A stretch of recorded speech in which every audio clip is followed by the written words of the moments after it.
It was just an ordinary busy day for everyone, and so was it for Iskandar. Being the deputy director in a higher learning institution requires him to be effective and agile in making any decisions. The spread of the newly detected virus has gotten the whole nation into a stage of anxiety on top of the political turmoil. Who would have thought that your country's prime minister would change in just a blink of an eye, which shocked everybody? However, despite the chaotic situation on the national level, everything seems to look normal and calm in this small town, a place where Polytechnic Muka stood and is seen as one of the most distinguished higher learning institutions in this district in Sarawak. On the night of March 16, 2020, as Iskandar was having dinner with his loved ones, the Movement Control Order (MCO) was announced by the Prime Minister through the national television. The COVID-19 virus has been detected in the country for a few months and was spreading rapidly in the community. The MCO would start in just 2 days. He knew that this would surely affect the whole institution, including the students who were under his care. As he entered his office the next day, he quickly formed a disaster control committee. This committee would focus on taking care of the students who were on campus. After all, this MCO would only last for 2 weeks, as announced by the Prime Minister. The committee consisted of officers from different portfolios. There were officers from the Students' Affairs Department, Students' Fellow, Warden Committee, and Health Officer. The aim was to take care of the students' needs and safety while on campus during the period of the MCO. He then briefed the committee on the implementation of the MCO. No one has ever experienced this because this action has never been in effect before.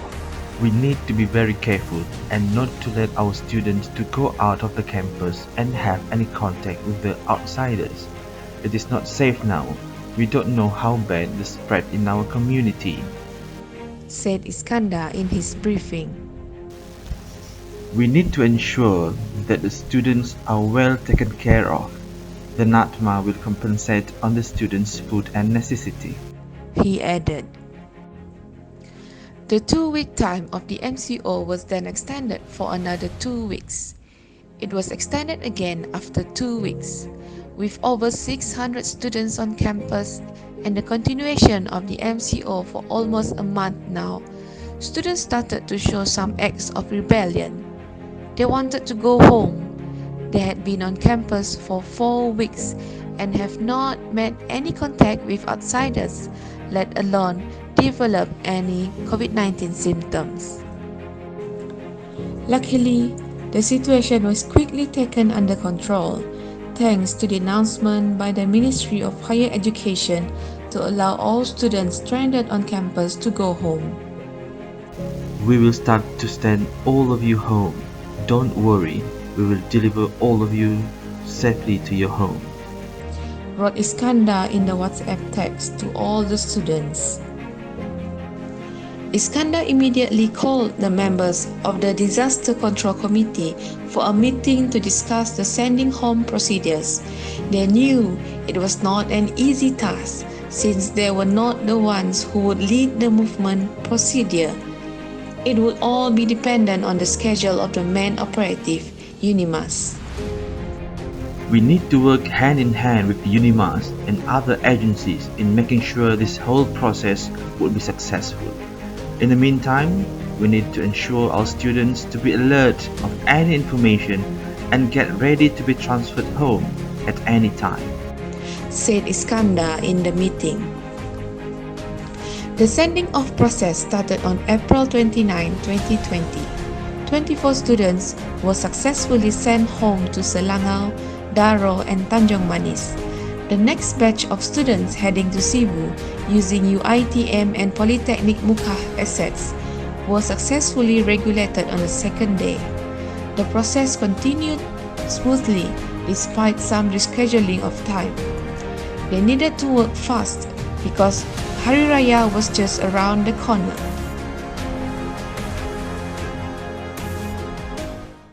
When all Sarawakian students have been successfully sent home, it was time for the Sabahans.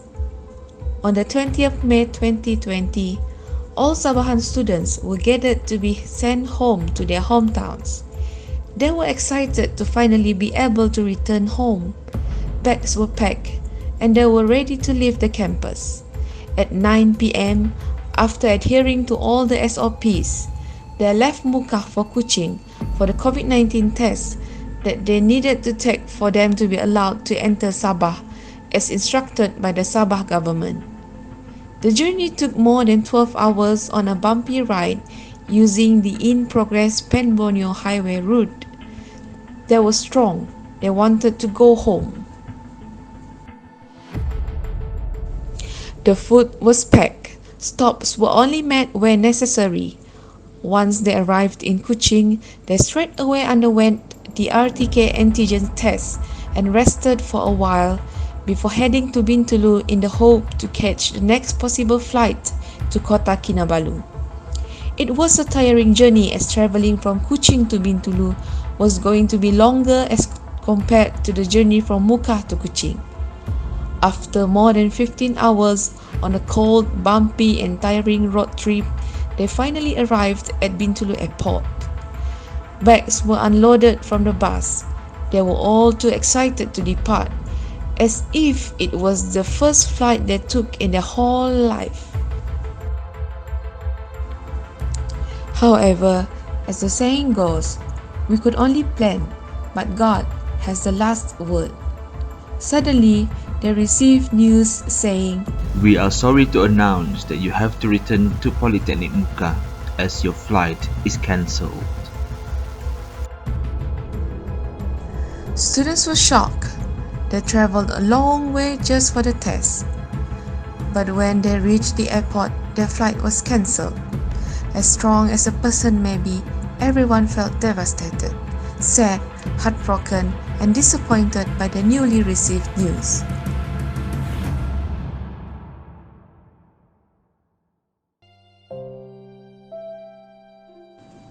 Tears came rolling down like the falling rain, unstoppable.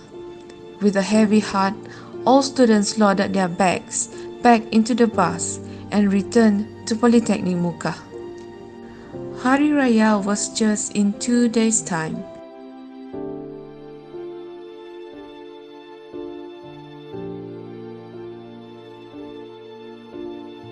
Iskandar and the Disaster Control Committee understood the students' feelings being away from home on Hari Raya when everyone would usually be gathering with their family and having delicious foods on the table. So, to ease their sadness, the Disaster Control Committee decided to organize a celebration for the 38 Sabahan students who were stranded in the campus. The Disaster Control Committee also took the initiative to contact the students' families to inform them that their children were all well taken care of by Polytechnic Muka. In this unpredictable moment, it was just better to trust the process, go with the flow, and not to be stressed out by the situation. The Disaster Control Committee had to make sure that they took care of not just the health of the students, but also their mental health, as it was likely that students would feel stressed out or too sad due to the MCO. They made sure that the welfare of each student was taken care of during their stay in Polytechnic Muka. Each and every need, even to the very unexpected needs, such as the specific brand of a shampoo or the detergent used by the students, was made sure were fulfilled. Since they received a lot of donations, their basic needs were all taken care of. There was no time for hate, but only love spread among the Disaster Control Committee and the students during desperate times like this.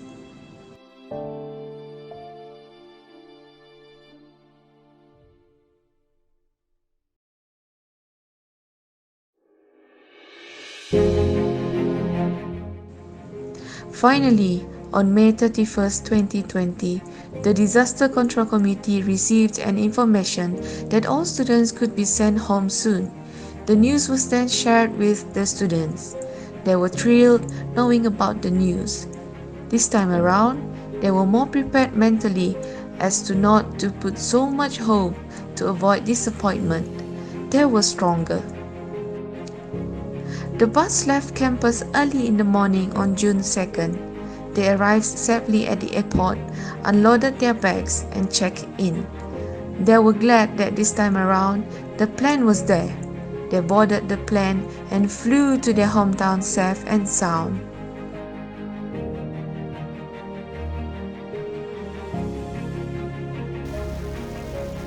This unprecedented situation is really challenging for me. With over 600 lives under my care, it was with courage and determination, as well as cooperation from all responsible parties, that we were able to take care of the students and safely send them home. Alone, we might be strong, but together, we are stronger.